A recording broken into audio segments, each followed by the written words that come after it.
तो रैदास जी जो हैं ये बड़े ही अद्भुत भक्त हुए हैं। संत गुरुजनों में इनकी बड़ी निष्ठा थी।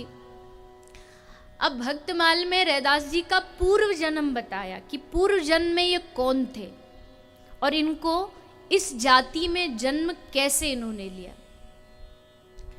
तो बता रहे हैं कि पिछले 7 जन्मों तक रैदास जी का जो जन्म है वो ब्राह्मण कुल में था, पिछले 7 जन्मों तक। और रैदास जी का जन्म लेने से पूर्व इनका जो प्रागट्य चर्मकार जाति में क्यों हुआ उसकी कथा आती है कि स्वामी श्री रामानंदाचार्य जी, जिनकी कथा हमने कल सुनी, जिनके शिष्य कबीरदास जी और रैदास जी दोनों गुरु भाई हैं, एक ही गुरु के शिष्य हैं। तो श्री स्वामी रामानंद जी, इनका एक शिष्य था ब्राह्मण ब्रह्मचारी। तो स्वामी जी का नियम था कि गांव में जाओ, उस ब्रह्मचारी को ये सेवा मिली थी कि गांव में जाके सब ब्राह्मण घर से आटा लेकर के भिक्षा में लेके आओ, ब्राह्मण घर से। तो वो ब्रह्मचारी नित्य जाता गांव में, ब्राह्मणों के घर से आटा लेकर के आ जाता। पर उस गांव में एक वैश्य यानी बनिया रहता था। वो उस ब्रह्मचारी से नित्य निवेदन करता था कि हे ब्रह्मचारी जी, हमारी बड़ी इच्छा है कि आप हमारा आटा, हमारी सेवा, स्वामी जी की उस नित्य भोजन का जो उनका क्रम रहता है उसमें हमारी सेवा थोड़ी आटे की लगा दो।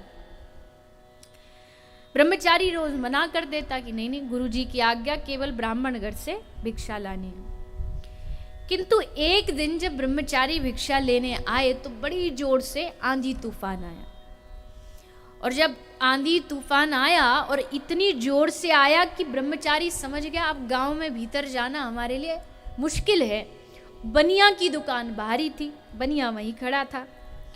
तो ब्रह्मचारी ने कहा कि सोचा कि चलो आज इसका आटा ले जाता हूँ, भीतर जाना भी नहीं पड़ेगा और भिक्षा भी पूरी हो जाएगी।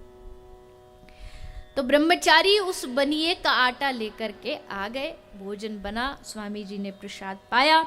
पर जैसे प्रसाद पाया, अब वो तो सिद्ध महापुरुष थे, तुरंत हृदय की गति थोड़ी बदली और समझ गए कि आज के भोजन में, अन्न में कुछ गड़बड़ है।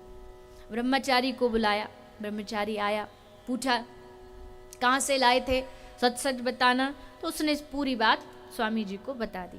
कहा कि नहीं, ये वैश्य का भी अन्न नहीं हो सकता, वैश्य का अन्न भी मेरी इतनी बुद्धि नहीं भ्रमित कर सकता, ये अन्न किसी और का है, पूछ के आ। ब्रह्मचारी गया, उसने वैश्य से पूछा कि सच सच कहो, कि नहीं तो महाराज का श्राप तुम्हें लगे, कहाँ से लाए थे आटा। तो उसने बताया कि एक चर्मकार जाति का एक व्यक्ति है, वो चर्मकार के घर में कोई पुत्र नहीं था, बालक नहीं थे। तो किसी ने उसको कह दिया कि अगर बालक चाहिए तो एक काम करो, तुम अपने हाथ से कुछ दान स्वामी रामानंदाचार्य जी को कर दो। अब अगर वो ऐसे सीधा जाता तो स्वामी जी स्वीकार नहीं करते, इसलिए उसने बनिए के माध्यम से बनियों को थोड़ा लोभ देके कि तुझे हम पैसा दे देते, तू ये आटा स्वामी जी तक पहुंचा दे। तो वो जो आटा था वो उस चर्मकार का था।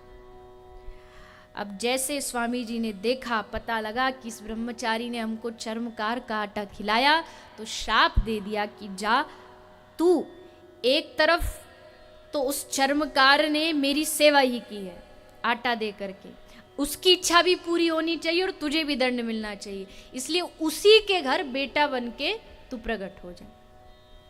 ये श्राप स्वामी जी ने उस ब्रह्मचारी को दे दिया।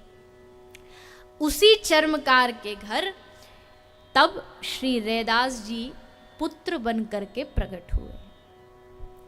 अब एक प्रकार से तो ये गुरु कृपा से ही ये आशीर्वाद ही है, क्योंकि गुरु का तो ताड़ना भी कहते हैं, एक प्रकार का आशीर्वाद होता है। तो ये आशीर्वाद रूप में ही ब्रह्मचारी को अगला जन्म प्राप्त हुआ। माघ पूर्णिमा में काशीपुरी में श्री रैदास जी का प्रागट्य हुआ है। इनके पिता का नाम रघु है और माता का नाम घुरबिनिया नाम भक्तमाल में बताया है। पर अब घटना क्या घटी? अब माता के गर्भ से जन्म तो ले लिया, पर माता दूध पियावे। अब माता तो रैदास जी को दूध पिला रही है, पर ये जन्म लेकर के माँ का दूध नहीं पी रहे। इनको अपने पूर्व जन्म का सारा वृतांत याद था। सेवा के प्रताप से इनको याद था कि कैसे पिछले जन्म में इन्होंने गुरुजी को इनका भोजन खिला दिया था, जिसके कारण इनका धर्म भ्रष्ट हो गया। इसलिए इस जन्म को हम व्यर्थ नहीं करने देंगे, इसलिए रैदास जी ने दूध ही नहीं पिया अपनी माँ का। अब बालक दूध ना पिए तो जीवित कैसे रहे? माँ बड़ी चिंता में, बड़ी परेशान।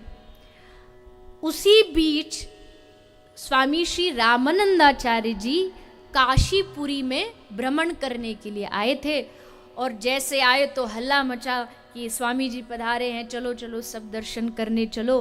तो रैदास जी की माँ भी स्वामी जी के पास गई और स्वामी जी से निवेदन किया कि हे स्वामी जी, ये बालक दूध नहीं पीता है, आप कुछ करिए। तब पतित पावन गुरुदेव ने रैदास को देखा, उसको अपने गोद में लिया और गोद में लेके कियो शिष्य। गोद में ही श्री रामानंदाचार्य जी ने रैदास जी को कान में मंत्र दीक्षा दे दी। कान में मंत्र दिया और कहा कि बेटा अब तेरी दीक्षा हो गई है, और दीक्षा होने के बाद स्वतः ही तेरी जाति श्रेष्ठ हो गई है, और वैसे भी तू भगवत भक्त है, इसलिए अब तू अपनी माँ के गर्भ से, माँ के स्तन से दूध पी। तो रैदास जी ने कहा कि प्रभु मेरी ही तो दीक्षा हुई है, मेरी माता तो अभी भी बिना दीक्षा के, और बिना दीक्षा के जीव शूद्र जाति से भी नीचा माना जाता है। शास्त्र कहते जिसकी जीवन में दीक्षा न हो उसकी जाति शूद्र से भी निम्न है।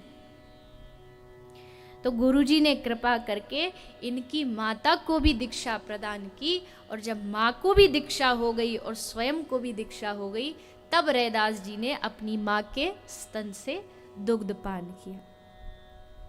तो ये रैदास जी के प्रागट्य की कथा है। इस प्रकार श्री रैदास जी प्रगटे हैं।